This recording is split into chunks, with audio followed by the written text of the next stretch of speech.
welcome all to the SnailTrail4x4 podcast. If you like going off-roading in Toyotas, wrenching on Toyotas, camping in Toyotas, and maybe even poking a little bit of fun at Toyotas, and of course, hearing about how fantastic bump stops are in Toyotas, then this is the podcast for you. That's right, ladies and germs. My name is Tyler, and joining me for another episode of the SnailTrail4x4 podcast is the one and only Jimmy Jet. How you doing? I am great. How are you? I'm dying. Not really. Yeah. Just kidding. I caught a cold too. Did you really? I think so. I don't think it's fall allergies, but I don't know. Being around you and then being around my younger brother for my birthday, who was a little under the weather, I think I caught something. Gotcha. Yeah. I'm actually feeling like better than I have in 3 months right now. Oh, good. It's incredible. You still on the drugs? No, I finished those Tuesday, Wednesday last week. And then I felt like shit Thursday, Friday. And I was like, what the hell? And I was like going to call the doctor to be like, yo, drugs aren't working. I got to come in. We got to look at some other stuff. But I was like, at the same time, I was feeling a little bit different, maybe different symptoms. Okay. And my original symptoms were feeling better, but I was having other symptoms going on. So I'm just going to write it out for a couple days, see if I can get to Monday. And by Sunday afternoon, I was feeling fantastic. Excellent. So I was like, maybe I might actually all be done with this. Okay. Knocking on wood. Yeah. There you go.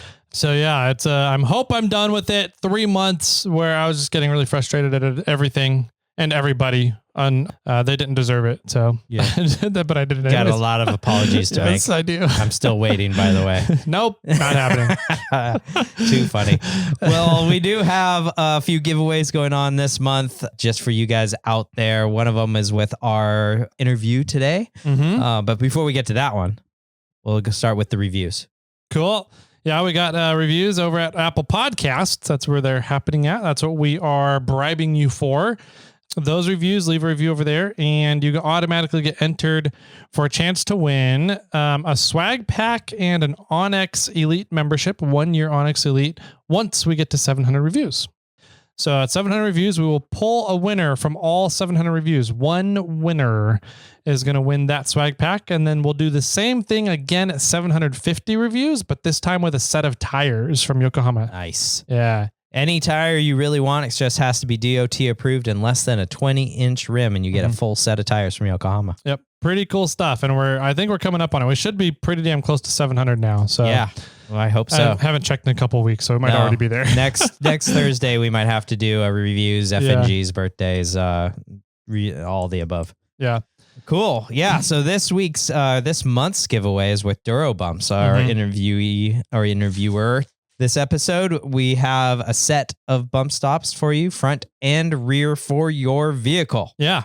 Exciting stuff, which is pretty awesome. We also have a discount code going on throughout December 3rd for all the things that DuroBumps makes on their site. As site-wide discount code, SnailTrail4x4 gets you 15% off on their website. So if you're looking for bump stops, especially after listening to this episode, you're going to want some. Make sure to use SnailTrail4x4 when you check out. Yep. Some good stuff coming up to you guys. Jimmy and I don't know about Jimmy necessarily. I know that he kind of was like in the same boat, but I think I was more than him. You hear rubber bump stops and you're like, yeah, no thanks. I'm just going to go hydraulic and, be good. Air or hydraulic stomps from now on. And so I don't know. I never thought that you could do the things with rubber that Curtis does. Absolutely. It was quite mind-blowing. It's pretty cool. It's pretty neat. I think both Jimmy and I have kind of changed our tunes about rubber bump stops after talking with Curtis here. So it's a really eye-opening episode, and it definitely goes to show, like on the 4Runner, I ran no bump stops and no limiting straps. Like I was just like my shocks or my bumps and limiting straps. I just slow rock crawl. I don't need them. And then I destroyed a bunch of stuff down in Baja, right? That one trip. Have something, especially after listening to this episode with Curtis and what bump stops really do for your suspension and everything that you've put into your suspension. Get something. These are actually a really great option. Yeah. So absolutely. Yeah. They're not terribly expensive. They're not going to damage components like some other things might. And, it's just a good option. And after listening to this episode, you're going to get a new appreciation for Curtis and the type of knowledge he has with rubber and how to understand durometer. Yeah. Yep, I agree. So without further ado, should we get right over and bring Curtis in? Let's do it. All right, go ahead and grab your favorite popcorns, grab your favorite drinks, and we'll be right on back with Curtis from DuroBumps. If you have a third-gen 4Runner and want 16 inches of wheel travel without cutting into your sheet metal, check out 4-Wheel Underground's brand new cantilever suspension, featuring an integrated anti-sway bar and turn-by-dial disconnect. Don't sacrifice performance and comfort for the sake of wheel travel. Get both with our new cantilever system at 4wheelunderground.com.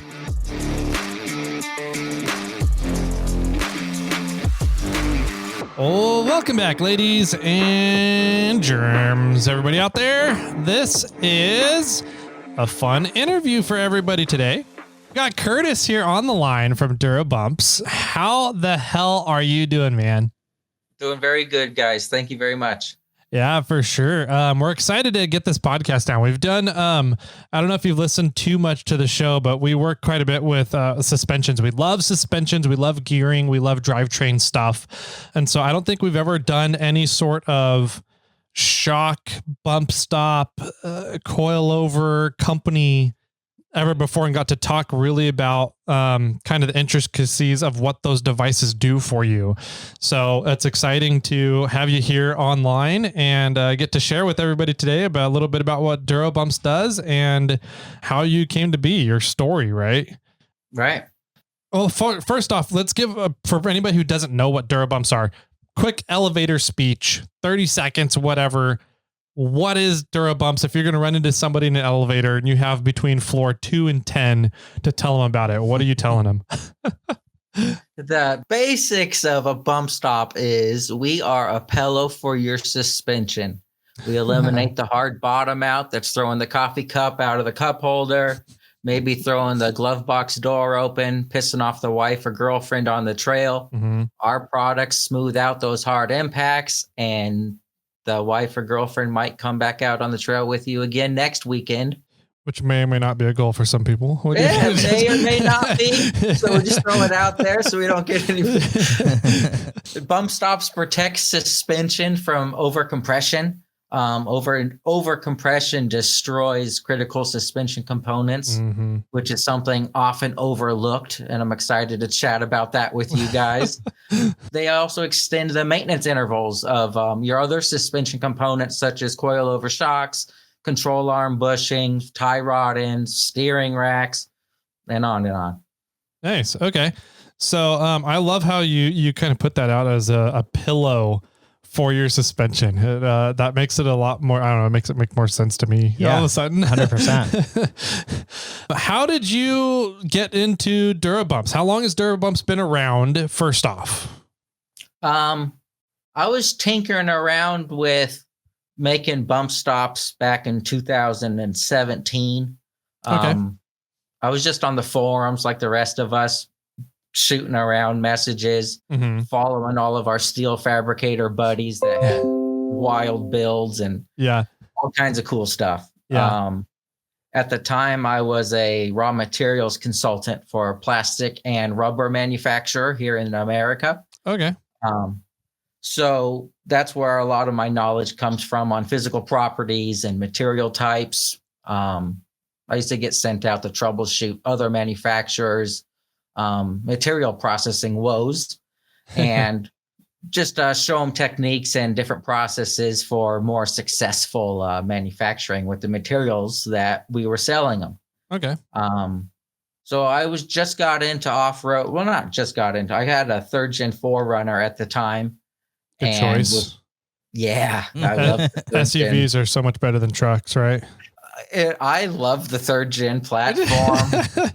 You're not touching it on the trail. I don't care what you have, other than maybe some straight axle conversion vehicles. The only other vehicle I really would love to have is an LC80. The LC80 is just the staple of the Toyota world. It really tanks, straight axle. But other than that, the third gen's got everybody stomped. Nice. So I was just getting into more technical wheeling in southern Arizona, down in Tucson, Arizona. heavy articulation type of situations. And my rear wheels kept colliding with the wheel well and stopping me from moving forward on the trail. Mm-hmm. So like the rest of us, you know, when there's a need, you start doing research, and I discovered that's what bump stops are for. Yep. And so, you know, after hours on the forums of reading everybody's opinions and influencer opinions, I purchased some bump stops, and they solved my need 60-70% of the way. But I always thought there could be more out there. And I always wondered about if the competitor's product might be better. You know, you always wonder what you're missing out on. Yep. So I went and purchased the competitor's product. I ran it. It solved some of my problems, but exposed new issues. And at the time, I had a friend that was into 3D designing and 3D printing. Okay. And he came along and said, "You're going to love this. I have a 3D printer for you, and I'm coming out for a week. I'm going to teach you how to use this thing." And I'm just like, whatever, you know, come on out. Sure. You're more than welcome to come. We'll barbecue. We'll have fun, nonetheless. Yeah. So he showed me some CAD design and how the printer's set up and slicing software. And my first project, I created my own bump stop with him. Nice. We only used the 3D printer and CAD design to create the initial size and shape for fitment. Mm-hmm. So that was what really opened up the doors for DuroBumps, was me having the ability to rapidly prototype parts and get the size and fitment figured out, cycle suspension. From there, I already knew what raw material family I needed to use for my technical background. And I'm really fluid with physical property sheets, which tells you how the raw materials are going to perform as far as elongation and compression and a bunch of other nonsense. Okay. So I made my own product, stuck it on my truck, and it sucked. It was horrible. So, you know, trial and error, I learned right away what needed to happen. So my second go around was significantly better. And it stopped my wheel from rubbing on the wheel well. So I was able to hit the same trails, and with my wheel no longer locking up in the rear wheel well of my 4Runner, I was able to move forward on the trail, which is what we're all out there to do. Yeah, that's a big improvement then. Oh yeah, huge. Typically on 3 wheels at that point, you know, when you're fully compressed in the rear and still moving forward, that front end likes to come up. Yep. So after that, I put up a picture on the forums just as a joke to all my steel fabricator buddies who I all admired their skill set and their crazy ass builds and cutting into brand new trucks all confidently. I'm like, look what a rubber guy can do. And it was literally a joke.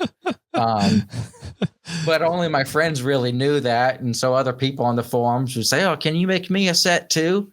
Nice. And so I replied, "Sure, you know, I'll make you a set." Back then I was sending out manual invoices through PayPal, writing up shipping labels manually. It was miserable.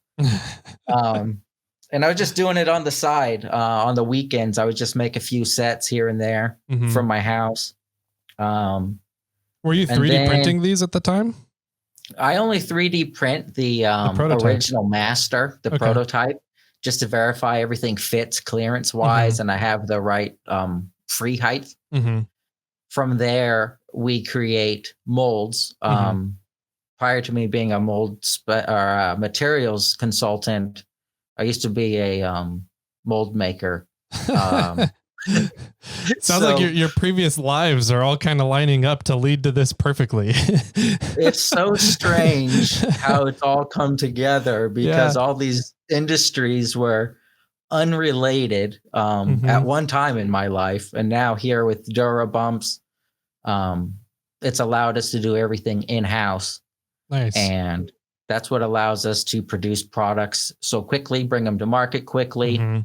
And it also, mold expense is a horrendous expenditure. Yeah, huge. So honestly, if I was buying my molds through a third party, I wouldn't have invested my money into this because, like, for example, my first bump stop I produced, it was the wrong size and shape altogether. But I still would have paid for the mold. Yeah. And, that would have been a $15,000 or $20,000 loss, and I'm out. That's too much. Yeah. So doing it all in-house allows me to be nimble and greatly reduces the expense. And I know all the people in the industry to get the materials from, so I get preferential treatment just because of having so much time in the industry. So in the beginning days, the truth is I was just getting demo sets of materials that I needed, just comped, just great.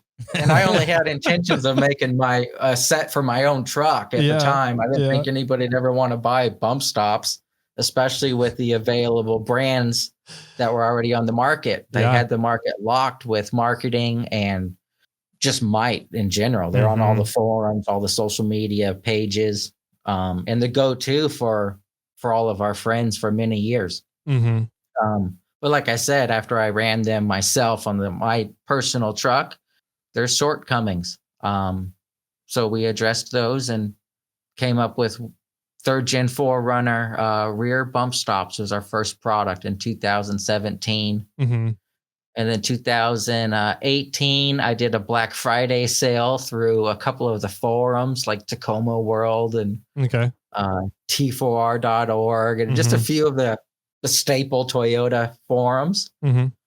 And I made a few hundred sales that day, which was overwhelming. Yeah. as a solo owner operator. Yeah. Yeah. And I was just doing it on the weekend casually. I'd put in like 3 or 4 hours and I'd complain like, oh, this is cutting into my wheeling time. Yeah, exactly. So Black Friday, I was thinking maybe I'd sell 10 or 15 sets, and buy some more off-road parts. Just typical side gig. Yep.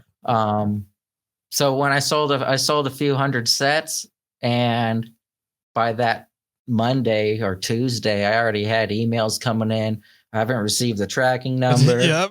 Yeah. I didn't receive an order confirmation. I was like, Jesus, Amazon. I haven't read through all of the orders yet myself, let alone, and I got to manually write all these invoices through PayPal. Oh, man. You're bringing me back, man. That was, dude, that was brutal. I remember those days. Yeah. Yeah. Like order confirmation, when they ask for that, I'm like, well, that's a good point. I do need to get some kind of order confirmation going. I should probably figure out how to do that.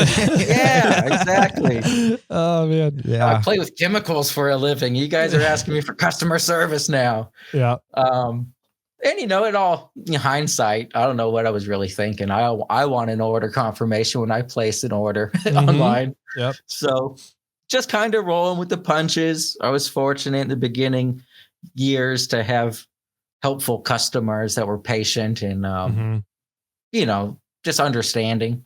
I will say this is one of the coolest industries to own a business in, right? The off-road industry. Oh yeah. The customers are really, for the most part, pretty chill as long as you're just communicating with them and you're like, dude, sorry, I messed that up. And people are mostly like, oh, okay. Yeah. Thanks for owning it. Just let me know when it gets corrected. And really cool industry, really cool people. So got lucky there. Both of us got lucky, just, I fell into that. I didn't do it intentionally. Yeah. So at the time I was only able to make maybe 10 or 15 sets of bump stops over the weekend with the existing mold quantity I had and available time between I used to go wheeling every weekend. Yeah. Back then. Yeah. Yeah. So that was my intentions. Every Saturday and Sunday was find another trail to hit. So all the Black Friday sales cut into that. And I used to do a lot of traveling with my consulting job, different states. I have to go to the manufacturing plants on the shop floor to see what's going on and watch with their current process, identify what could be improved. And I'd be gone for 3 to 7 days on average, a few times a month. And you know how it is with the emails on that Monday or Tuesday. I probably had like 40 or 50 emails. Like, where's my order? Yep. I'm like, Jesus, this isn't Amazon. I'm just building it in my house right now. So, I just let everybody know what's going on. And I had to cancel one of my consulting jobs, which pissed off the manufacturer I was working for, the raw materials manufacturer. And about a week or two after that, I ended up having to cancel another trip because I'm all stressed out. I got people on the forums talking, they're running their mouth. I haven't got a confirmation yet. And has anybody received their order? And I will say on my Black Friday sale, I did put out a lead time of like 3 to 4 weeks, but nobody reads any of that. Nobody reads anything. Yeah. No, nobody cares. Not even myself. Yeah. So, isn't it funny I'm a how victim of my own? Yeah, isn't it funny how as a business owner we set up different protocols and everything, and we totally overlook stuff. And then like when we go shopping, we're like, where the hell is this? Where the hell is that? Yeah. We end up holding other businesses to really high standards because we own a business. But then you look back at your own protocols, you're like, oh yeah, I totally didn't have that time frame down and this, that. And you're just like, dang it. It's so true, but that was years ago now. Yeah, so I have like higher standards now. Yeah, exactly. More expectancies. Yeah. So once I couldn't get those Black Friday orders out, and that was my first time. I had some friends create social media for me. I'm not much of a social media guy myself. DuroBumps is the first time I had social media. Oh, wow. And so I had some friends make it for me and load the app on my phone and literally say, here's your username and password. I'm going to help you promote, which was phenomenal. I didn't even know what kind of an offering that was back at the time. Just like, I don't want Facebook or Instagram. But once you get on there and people are messaging you directly and they're tagging you, and has anybody received their order yet? I got all stressed out. I didn't know what to do. So I quit my job. I was going to ask. So was that the catalyst for? That was the catalyst. Okay. Nice. And that was my dream job. I worked years to get that particular job. So that was a big decision I made. Yeah. So what was going through your head at that time? Why did you decide that DuroBumps and building bump stops was going to be a better path forward in your life compared to your dream job? Honestly, at that time, I was just scared to death about getting beat up on the social media pages and the forums. You got bullied into quitting your job. I got bullied into it. I knew I had a good product, but at that time, I was only making it for 3rd Gen 4 runners. Just the rear bump stop, too, in one size. Pretty narrow-minded. And I just realized that there's a demand for it. And after my Black Friday sales, I continued to make decent sales from brand recognition, from just getting thrown around the forums for the Black Friday sale. Nice. So that gave me a little bit of confidence to jump ship. Took a huge pay cut, but I've had multiple businesses over my life. Each time I think that's my last business, I hate it, I'm out. I go back to work in consulting or whatever for a few months. I'm like, oh, screw it. I'm never working for anyone again. I get back into a business. So DuroBumps. What other businesses have you owned, if you don't mind? Just kind of curious. Several construction companies, specializing in like a decorative concretes, epoxy overlays, that sort of stuff. Okay. Which surprisingly has a lot of the skill set required for epoxy floors and everything is very similar to the same chemicals I play with today, all these years later. Okay. There's even some molds in that too, right? For the decorative side. Yeah. Yes. Yeah. And back then we were making our own custom silicone molds for stamping concrete so we could replicate an existing floor. Yeah. So yeah, back then, I thought that was super advanced and difficult, but it's nothing compared to what we do today. And after I had those sales, I just dove in and I figured, boy, I'll just work from home and I'll make a killing and everything's going to be wonderful and it should be easy. How's that turn out? Well, at that time, I had a good run. I had a good 4 or 5 months right after that Black Friday. And then something I'm sure nobody remembers, but there was a crazy winter that actually froze the petrol plants in Texas. Oh, yeah. Oh, geez. Shut down all the gas. Shut down all of Texas, pretty much, right? Yes. And they're on their own electrical grid, and so they couldn't heat their own houses and stuff. Yeah. And all of the emergency generators flooded out, and all of their silos were combusting into flames, and it was a big deal. The reason that mattered to me is rubbers are a byproduct of making petrol products. Yeah. We're a waste stream of making gasoline and diesels. So if that's not being produced, there's no rubbers being produced, the raw materials for rubbers. And so I was put on allocation for volume. And even with all my connections in the industry, I was crying the blues left and right. They're like, nope, all this rubber's for medical. So then I thought I'm going out of business because my orders coming in exceeded the raw materials I could get my hands on. Wow. And that freeze went on forever. I think that freeze lasted for 2 or 3 weeks. And then it takes about 2.5 months of manufacturing petrols before there's a waste stream large enough to start producing rubbers again. So just waiting for industry to get up on its feet. And I was throttling back my sales. I actually raised my prices back then, trying to slow down sales volume, which is a cool problem to have. Yeah. In some. Yeah. Did it actually work? No, it actually increased my sales. The psychology of that is strange. My sales went through the roof after raising the price. So then I'm starting to think about, I shot myself in the foot. But then, the flow started up again. I did well for, I don't know, it was a good 10 to 12 months. And then we had all that hit with COVID. Yeah. And again, rubber was put on allocation for ventilators and respiratory machines and PPEs, for medical industry. So I was back in the same spot, scared to death. I can't get my hands on raw materials. Wow. And made it through COVID just fine. Nice. Yeah, just like the rest of the off-road industry, we boomed through COVID. At people this just point, wanted to get outside. Yeah, totally.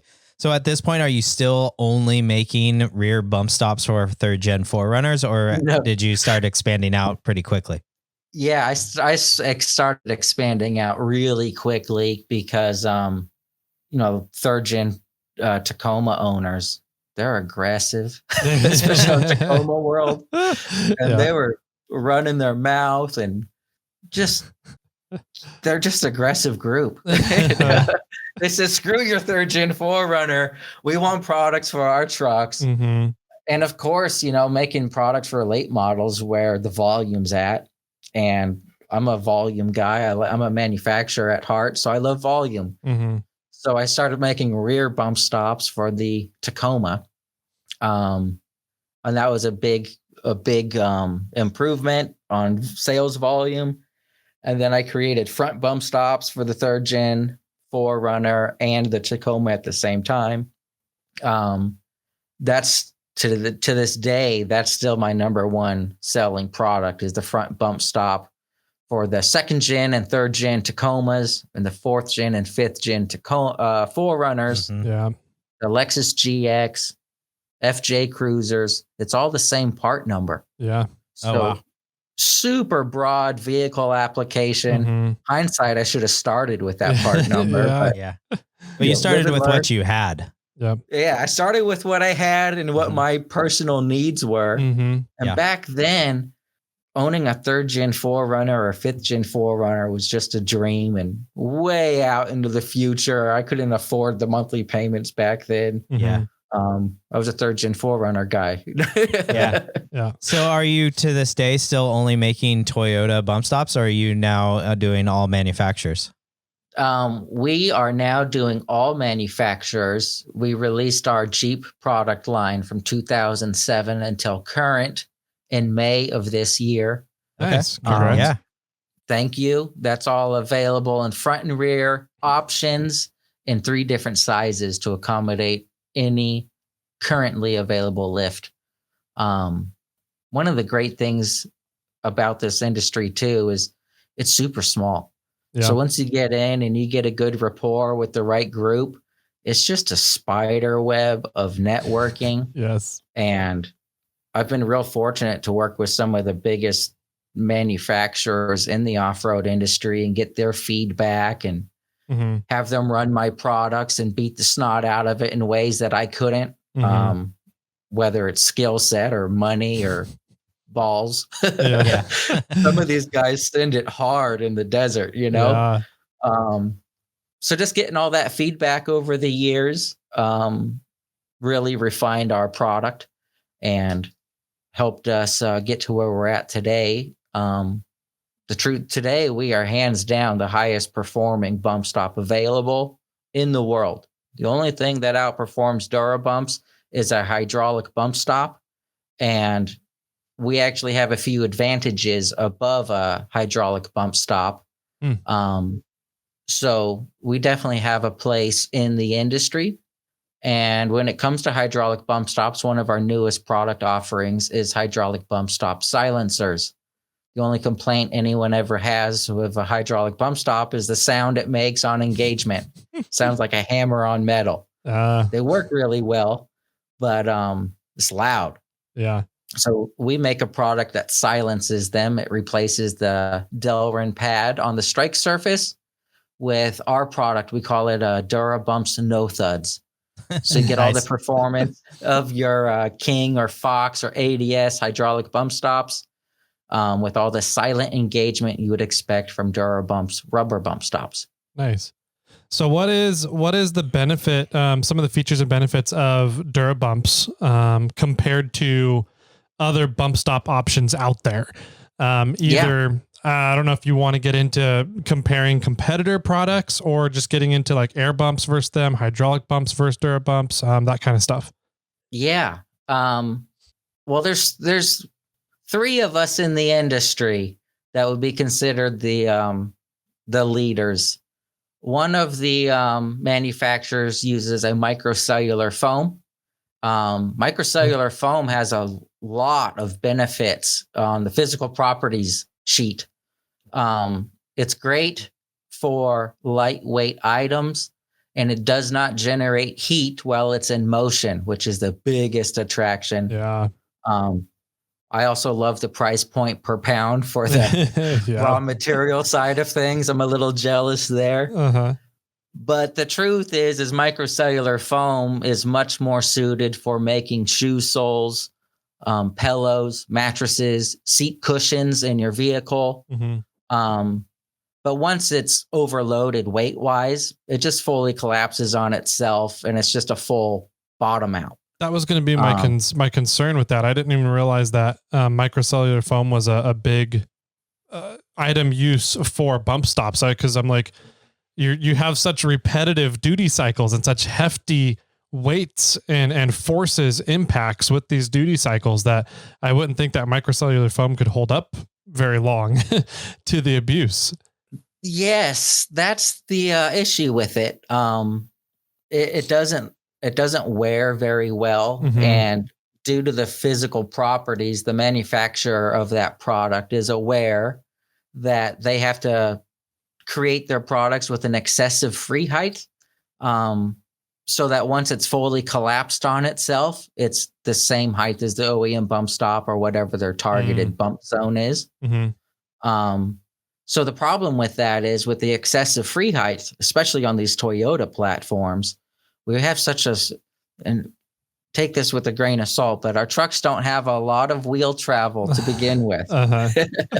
So when we put in these bump stops that are excessively tall, they're always engaged in the suspension. They're always in contact. Mm-hmm. And the downside of that is it's bypassing the valving of your shocks. And what did you go and invest all this money into your Kings or Fox or ADS shocks for?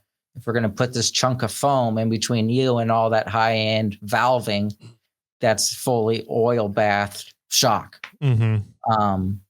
So that's one of the big downsides with the microcellular foam. Another one of our competitors does use a rubber that's actually it's a good quality rubber.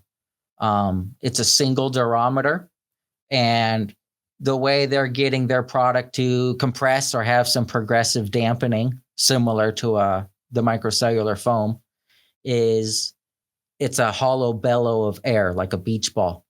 Okay. So as the air compresses, the increases pressure. Yes. So it's a much of a very progressive rate bump stop kind of thing. It's as progressive as jumping on a beach ball. Okay, there you go. It's a bit unmitigated rebound. Okay. I think is the biggest issue. And there's spacers required to get that particular product to work with your vehicle. Okay. And what spacers do you need? I don't know. I'm even in the industry. I don't know. So it's, you can just throw a 2x4 in there. It'll be fine. Yes. Yeah. Well, if you're, 4x4 if you're really tall. Yeah, there you go. Exactly. So before there's just a single durometer rubber bump stop with the hollow bellow of air and the microcellular foam manufacturer. And I've always known about the new rubber materials that come to market. I get to experiment with them before they become publicly available. Oh, lucky you. Yes. At the time, little did I know I'd be able to apply it to a business. Yeah. Yeah. So I have this new material type that I was told to make something with and give them feedback. And so the way that DuroBumps are produced is they're solid rubber. We're not hollow at all. And the way that we get our solid rubber bump stops to compress more like a coil spring, which has never been seen in the rubber industry, is by layering different durometers of rubber on top of themselves. And durometer is the firmness or softness of rubber. Gotcha. And this is what allows us to control our compression rate as well as rebound in ways that our competitors cannot. That's actually really clever because, if you think about a progressive rate spring, right? They're essentially changing the rate at which they coil, which changes the spring rate at different rates of compression of the coil. So you're essentially doing the same thing. You're just using different materials of rubber layered kind of like a progression rate spring would be in a specific way in order to achieve that. Whereas most people, if you think of a rubber bump stop, you're thinking rubber, one material, right? So you end up having that single durometer, that single quote unquote spring rate in a bump stop. But you're able to find a way to manufacture them so that they stay together. They don't fall apart with the different materials. Everything is, for lack of a better term, for your steel fabricator buddies out there, they're welded together, these different material rubbers. So that they're solid and all one thing and won't come apart on you. That's pretty clever. Yes, thank you. That's what our patent's based around. I actually just had our patent fully executed the end of last year, the beginning of this year, I think it was. Congratulations. That's huge. Yeah. Thank you. Yeah. What a had no idea what I was diving into with that. Yeah, that's a whole another process. Yeah. Oh boy. I just want to make bump stops for a living. Yeah. That was wild. But I have it now. I'm happy it's done. Mm-hmm. I wouldn't do it again. Okay. For sure. I might pick your brain because I'm going through a lot of different patent processes right now on the Morphlite backend. So I might give you a call off air here and chat with you about that. Oh yeah, I would love to. I love sharing what I've learned with other business owners in hopes that you could save some of the hassle or heartache or finances that I've gone through. Especially now, the last few years, I've been incredibly fortunate to work with great industry people that have helped me cut corners like nobody's business. Yeah. The beginning years was expensive and slow and hard. And now it's fun. And if I have any problems, I know who to call. Yeah. So it's really changed the game. And now I try to give back as much as I can to other businesses and the community as a whole. I try to give back a bunch, as much as we can. Yeah. Because that's what got us here in the first place. Yeah, that's really cool. Again, I think it speaks testaments and waves and volumes as to the industry we're in. I think that a lot of the companies in the industry are a lot like you, where they are passionate. They're just off-roaders, right? They started as off-roaders and they ended up having a need on their vehicle somewhere, whatever their application was, designed it, figured it out themselves, and then turned it into a business. I think that's a very common storyline with a lot of the businesses in the off-road industry. So when it comes down to, running the business or doing stuff, most of us are just like, I just want to make shit and go wheeling. I don't want to run the business side of it. Like that's a big thing in the off-road industry. Right. And so I think that there's a lot to be said about a lot of the businesses in here that are willing to work with each other and be, like you said, it's a very small industry, but everybody's very tightly ingrained with each other. Jimmy and I refer to it as a very incestuous industry. It is. Yeah. As long as you're on the right end of it, it's okay. Yeah, exactly. Right. So it's really cool. I love that about this industry. I love that about the companies in the industry. And especially, with you doing and coming up with some really cool ways to do stuff. It's clever and it's exciting because if you think about it, microcell foam isn't really progressive. I mean, not progressive rate at all. It's not a different rates at all either. You're it's correct. one singular rate, right? Yes. So, are those rated in durometers as well? They are rated by pounds per cubic foot. There you go. I was just curious. Yeah, and it's a little bit of the wild, wild west still because there isn't a black and white way of measuring it. And so the different manufacturers, they all have their own different methods. So one company's 20-pound foam might perform like another company's 15-pound foam. Oh, interesting. Which makes it difficult on the material selection side of things for sure.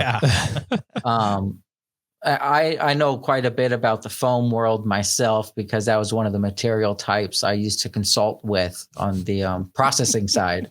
Okay. So I wish I could figure out how to get foams to work.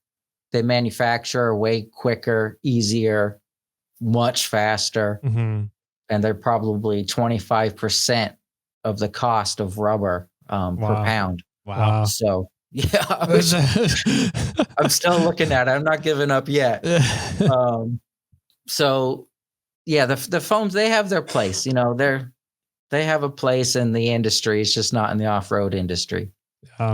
Sure. So when you determine a bump stop, like how do you determine like multiple layers of durometer or how the compression factor hits and, or even height of the bump stop compared to the compression? How does all that kind of come around in your mind? Well, it all starts with a OEM truck, stock height, stock bump stops. The engineers of the Toyota engineers or whoever the vehicle manufacturer is, they already know the geometry of the suspension. They know where their OEM bump stop is supposed to contact and what the bump zone is. Mm-hmm. And their only intentions from the manufacturer is just to prevent the shock from over compressing. Okay. So they just put a solid rubber bump stop in place. Until recently, some of the manufacturers went to a microcellular foam, again, because of the price is so attractive. Mm-hmm. And the engineers, I don't know what the ratio is or what the statistics are, but they figure that most users or most purchasers of their vehicles are never fully compressing their suspension. Maybe the occasional train tracks, mm-hmm. maybe a heavily crowned intersection is about the only time you're going to get the suspension bottomed out, you know? I don't know, man. Those speed bumps in my neighborhood work pretty good on it. Yeah. So with that, you know, they do everything's about price from the manufacturers and skimming out fractions of a penny. Mm-hmm. And so they just make them as dumbed down and elementary as possible. And it works great for 95% of the users. Yeah. But for the rest of us that go off-roading or have a heavy foot, it's easy to get into those bump stops frequently. And one of the big issues in contacting your OEM bump stops beyond just the harsh ride it provides is it's destroying other suspension components. By excessively, all that compression load and up travel inertia still has to go somewhere, even though the bump stop's engaged. So that's what's going into a lot of brackets, a lot of your joints, AR bushings. It folds shock towers up front on the Toyotas. Wow. And it's destroying lower control arm bushings. Mm-hmm. Lower control arm bushings are incredibly soft by design, so they absorb the noise vibration going down the road. Okay. And so when you're fully bottomed out on your OEM bump stop, now the next component that's going to move is your lower control arm bushing. Yeah. And they don't like to move due to the rubber that they're made out of. Mm-hmm.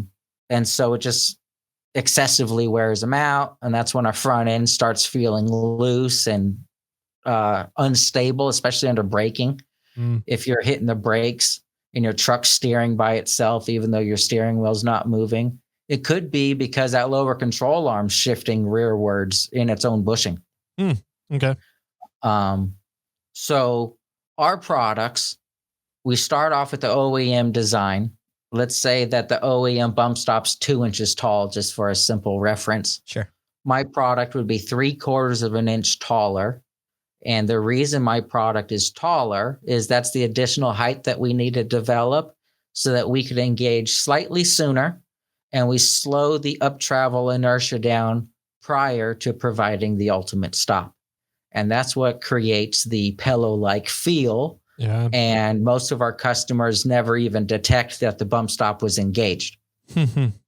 That's perfect. That's exactly what you want, exactly, isn't it? Yeah, exactly what you want. A pillow for your suspension. So yes. Yeah. And then from there, just working with Total Chaos and Camberg and King and ADS Shocks, we're very familiar with what their suspension offerings are and what their needs are.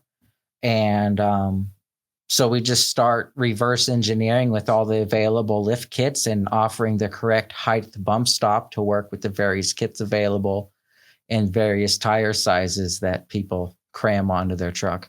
Yeah.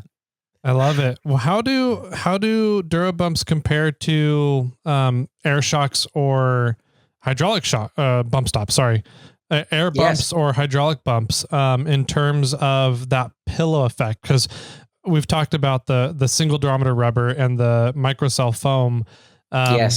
You can kind of tune air and hydraulic bumps a little bit more. So how are DuroBumps comparing to those in terms of that pillow feature? So that's a loaded question, but I'll create a few scenarios to reference. Okay. A hydraulic bump stop is fully adjustable as far as its engagement and its compression rate. Okay. And the way that it's adjustable is by changing the air pressure in it. They have nitrogen charge. Okay. So if you run 150 PSI in it, it's fairly soft and good for most off-roading. Mm-hmm. If you go too soft on your air pressure, your hydraulic bump stops is then bottoming out on itself and not slowing the up travel as expected. Okay. All the hydraulic bump stops in the industry have a minimum of a 2-inch stroke. Okay. And DuroBumps is achieving everything within 3/4 of an inch of stroke or compression. Wow.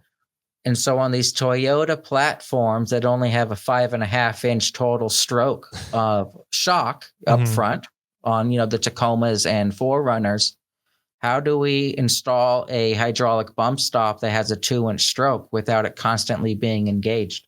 Yeah, that's a huge packaging issue.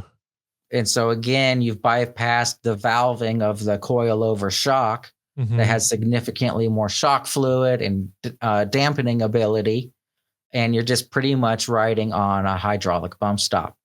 Gotcha. So a big advantage of installing DuroBumps, we're much shorter, more compact, and with us achieving all of our compression rate in 3/4 of an inch, we're allowing that shock more time to slow the up travel before the bump stop engages.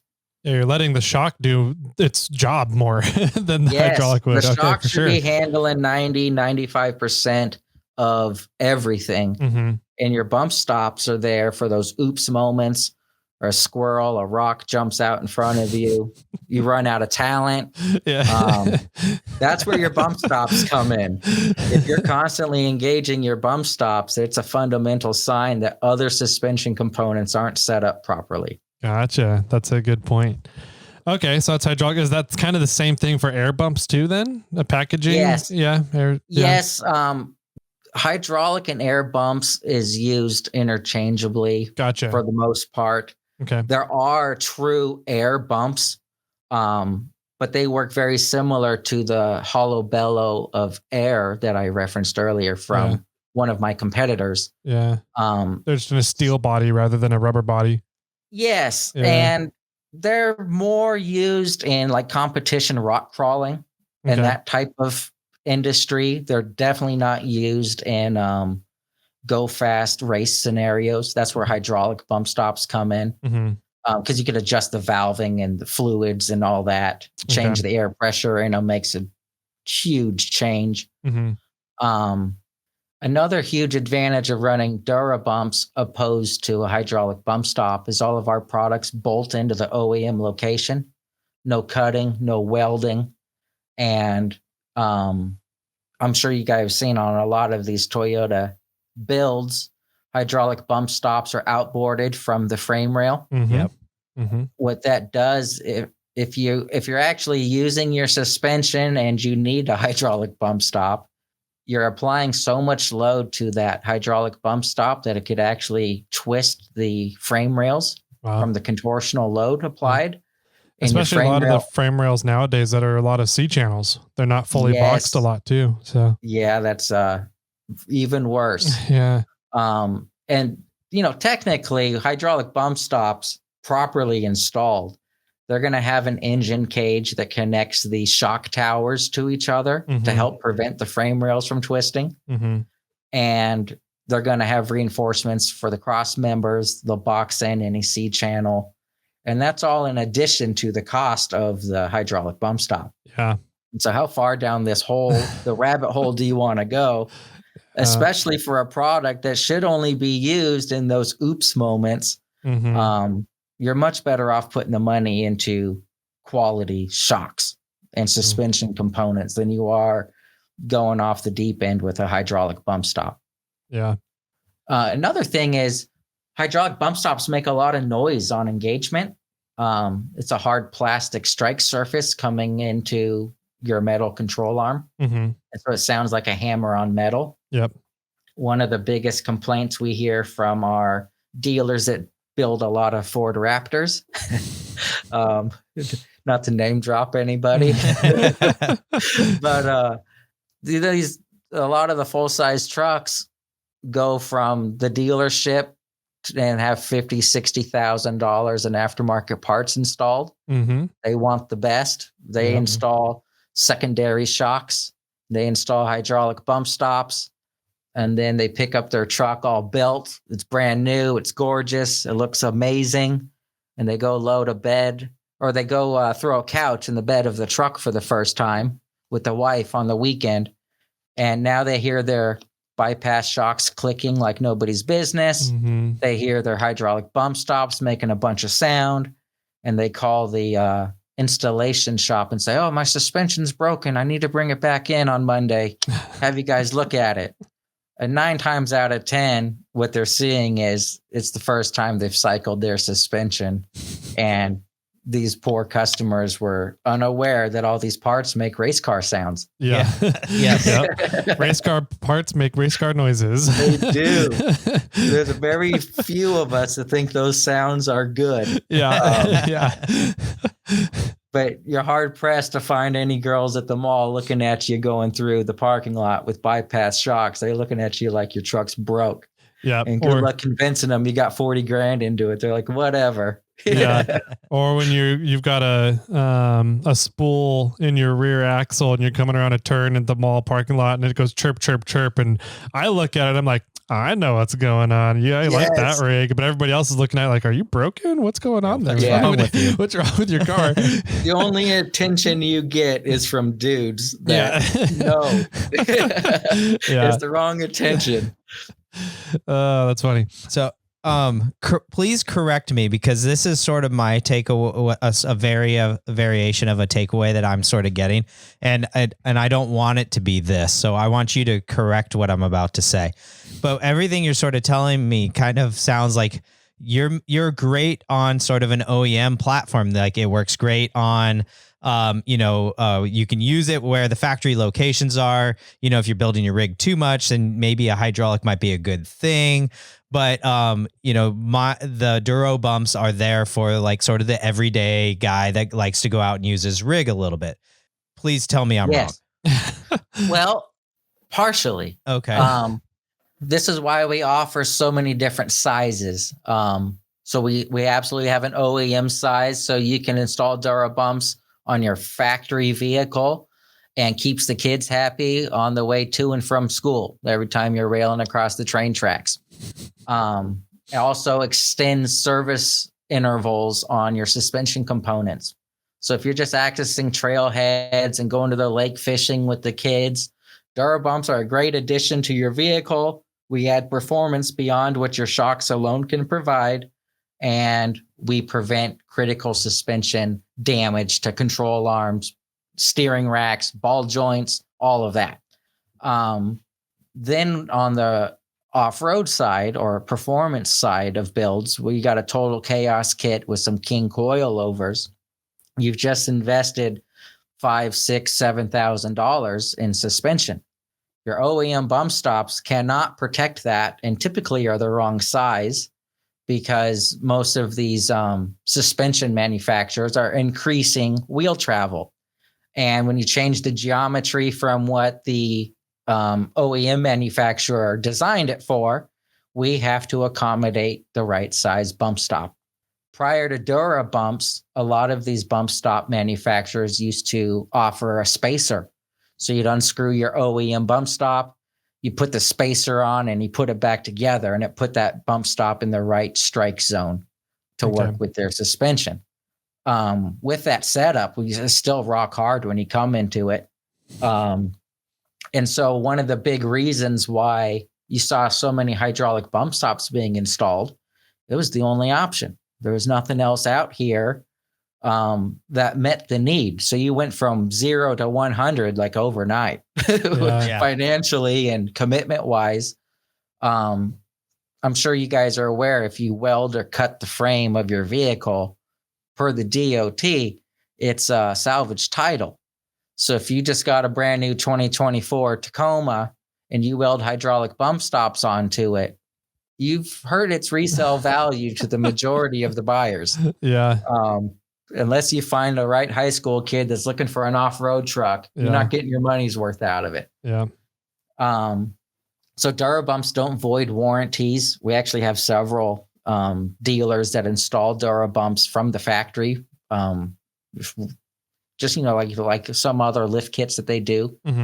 And now that we've been in the industry for 5 or 6 years, many of the manufacturers are now just running our products because they realize the investment for hydraulic bump stops, there isn't enough value in it. To do a front or rear set of hydraulic bump stops correctly with the right reinforcements, it's very easy to get $2,000, $2,500 for front or rear. Yep.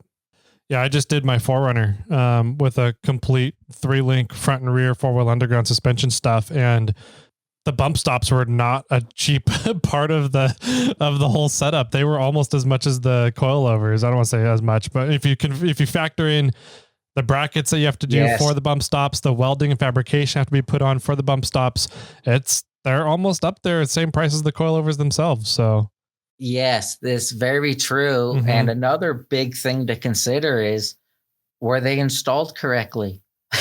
Oh, okay.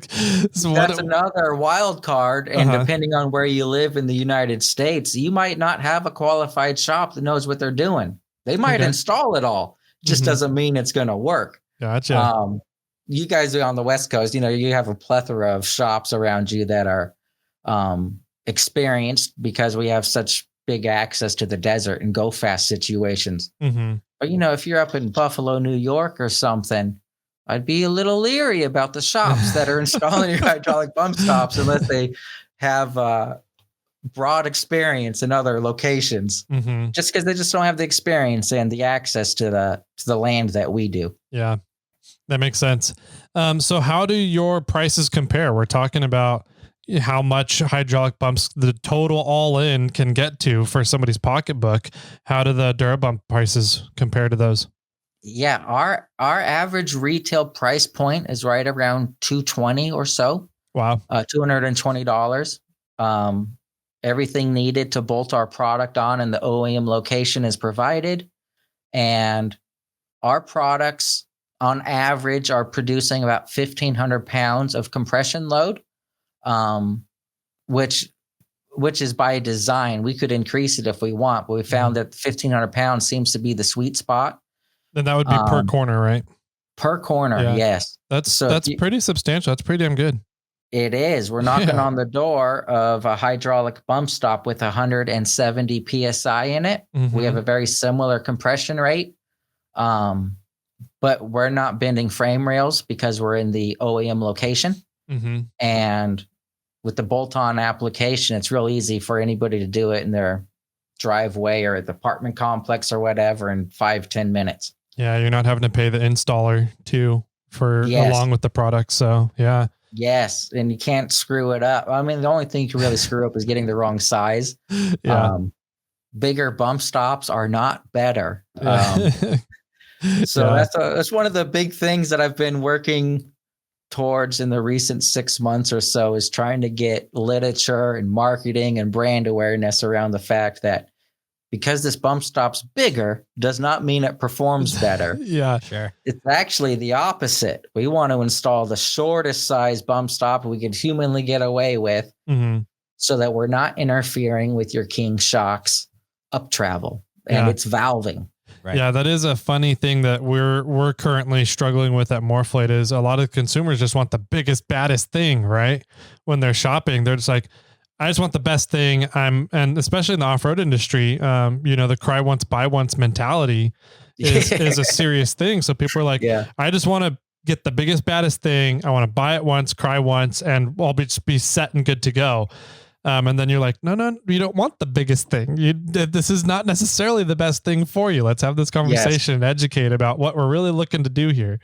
So, So how do you, besides literature and some social media and stuff, how do you actually help them get the correct bump stop?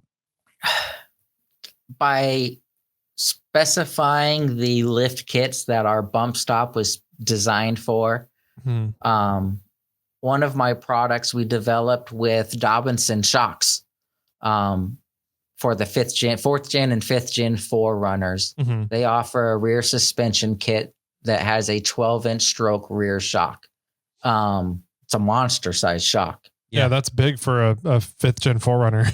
That's huge. It's very big, and it requires a 3-inch spacer block with your OEM bump stop for it to work without bottoming out. Because with the 12-inch stroke shock, essentially you've extended the shock can 3 inches.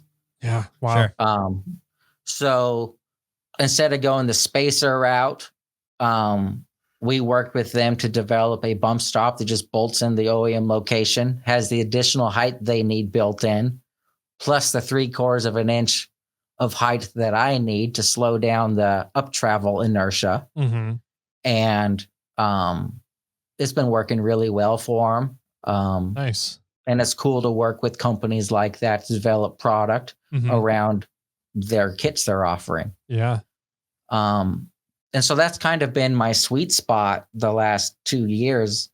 I've just been working direct with industry guys, King Shocks, ADS, Total Chaos. Total Chaos is one of our favorites.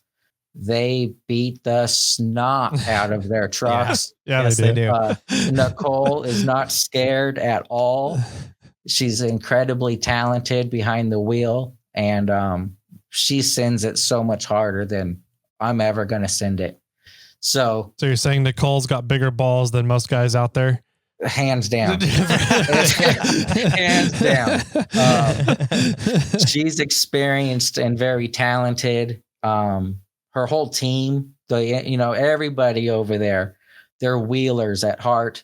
They go out on the weekends. Very, very knowledgeable and experienced. So initially, when I started working with them, I was pretty timid. I'm sending my product out to like the best, and I didn't hear anything back for months. Oh no! Yeah, and I'm like, well, that's done. They sprung back up all enthusiastically one day, and the rest is kind of history. I work with them frequently on all kinds of new stuff. They actually just developed a new bump stop conversion for the 4th gen Toyota Tacomas. Oh. Toyota gave up on bump stops on the 4th gen Tacoma. And it has there's several flaws in that. It's bending shock shafts, descending the shock through the shock tower. Jeez.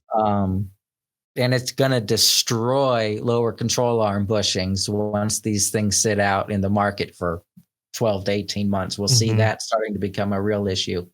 So Total Chaos created a lower control arm and a perch that welds onto the side of the frame that runs DuroBumps. And that just successfully ran in the Rebel Rally. Oh, cool. Yeah, that was a great opportunity for us to be part of, and to be part of the development stages the last few months with them. Super cool. And it's a shortcut for me because they've been doing it. They got like 30 years in the industry or longer at this point. So I'm kind of cutting corners, so to speak, by working with the best in the industry. Yeah. That's great. That's fantastic to hear. I think I'm out of questions for the most part. Tyler? I am too. I think the big thing is if people wanted to get more information, get educated more about DuroBumps, where are some of the places on the internet, since you are working with so many different companies and manufacturers, where's some places people can go to see your stuff in action and really see the benefits and learn about the benefits of DuroBumps? Well, our website is a great source for all the technical data, size and fitment applications, vehicle applications. We also have a YouTube channel with a ton of educational content specific about a topic, like what size bump stop do you need? Do I need bump stops on my OEM truck? Do you have bump stops for my King Shocks? That kind of content. And social media is another place that we trickle out our information and do product announcements and that sort of stuff. Okay, cool. I did have one question that just thought of, because I've seen it done. I've never thought it was a great idea, and I'm just kind of curious what your input is, being the expert here. the shock bump stops, I guess, that you would put around the shaft of your shock in order to limit the stroke and travel of your shock there. Good or bad idea?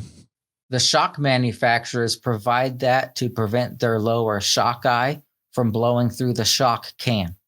Gotcha. Okay. During full compression. So it's literally there to save the shock's ass when you mess up on the trail. Okay. We have a product that's coming out soon that will be a great addition to that current offering and will provide performance significantly beyond anything that's available today. Ooh, nice. A little teaser out there. Yeah. Another issue with that particular setup is these shock shafts, they're chrome, and the chrome shock shafts create a static charge. And all the silt and dust on the trail or on the road sticks to the chrome shock shaft. And when we compress the suspension, you'll actually see a little squeegee mark on the chrome shock shaft of all the dust. Yep. Well, when that rubber over the shock shaft bump stop fully compresses, it just crammed all that grime into the lower shock seal, prematurely blowing it out. It wasn't the shock manufacturers selling you a bad shock. It wasn't properly protected with the right bump stop. Gotcha. So are those a good option for replacing your normal bump stops? Like if packaging is an issue, somebody's creating a custom fabbed suspension or whatever, are those a decent option as bump stops, or should you still run your regular quote unquote bump stops? I would definitely suggest running a external bump stop simply because I don't have any size or height constraints, so to speak. Okay. Over the shock shaft, it's very difficult to get much compression rate out of it or just compression travel compared to an external bump stop. I'm able to get the 3/4 of an inch, which all of our products compress a 1/2 inch to 1 inch, depending on its application. 3/4 of an inch, I love it because I'm not excessively abusing the rubber and we're still getting that nice pillow-like feel. Nice. So ideally, an external mount bump stop would be preferred, but there's applications like 4th gen Tacomas that just came to market. They don't have a bump stop. You can't count us out. Nice. I like it. I like it a lot. Any other product teases we can get out of you for people to keep an eye out in the future, or are you going to keep all those quiet? Well, I'm just about ready to launch our, I have a Ram 2500 that we've been abusing for the last couple of years. And so I'm about to release that full product line. So the Ram 2500s, 3500s, the rear of the 1500s we will be launching this January. We're working on Ford full sizes. I might have a few Bronco projects up my sleeve. And that's just about it. We already have the 6th Gen 4Runner product line ready to go. We're just waiting for that vehicle to hit the market. Nice. And anything that comes to market, if it looks to be a platform for off-roading. Oh, the ZR2s and the Colorados. That's another product line that we have. They're just out testing. We try to test all of our products abusively for a minimum of 6 months, get it out on a few dozen trucks. We like to put our products in race environments, spec class racing. Okay. Because there's nobody more abusive than that. Yeah. And just see how it performs. The truth is, I love to see the failures more than anything because the failures teach you what could be improved and different methods of producing a higher end product. True engineer and product development right there. Yeah. Yeah. It's always a work in progress. There's no doubt. Yeah. That's really cool, man. I love it. I love the story. I love kind of seeing where you've come from and where you're at and especially where you're heading. I think it's a really cool, very unique idea of having a multiple durometer rubbered bump stop. It creates great price points for consumers. It makes installation super easy.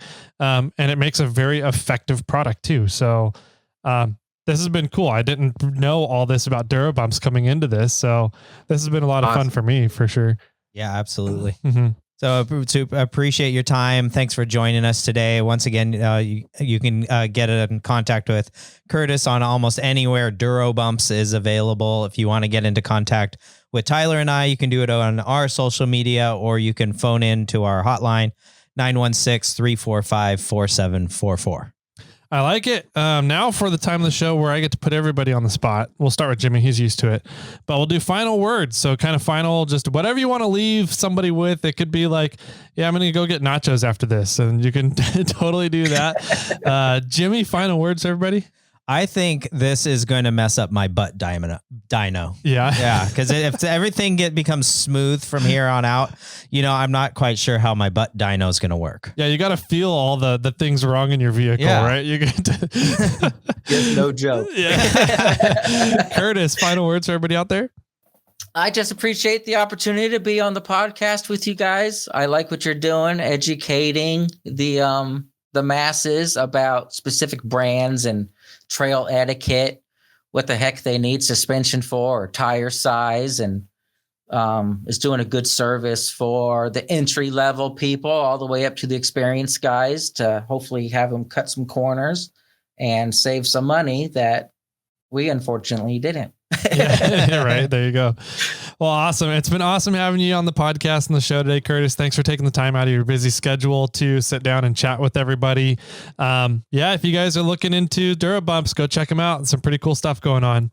And with that, my friends, keep crawling. So we'll stay on.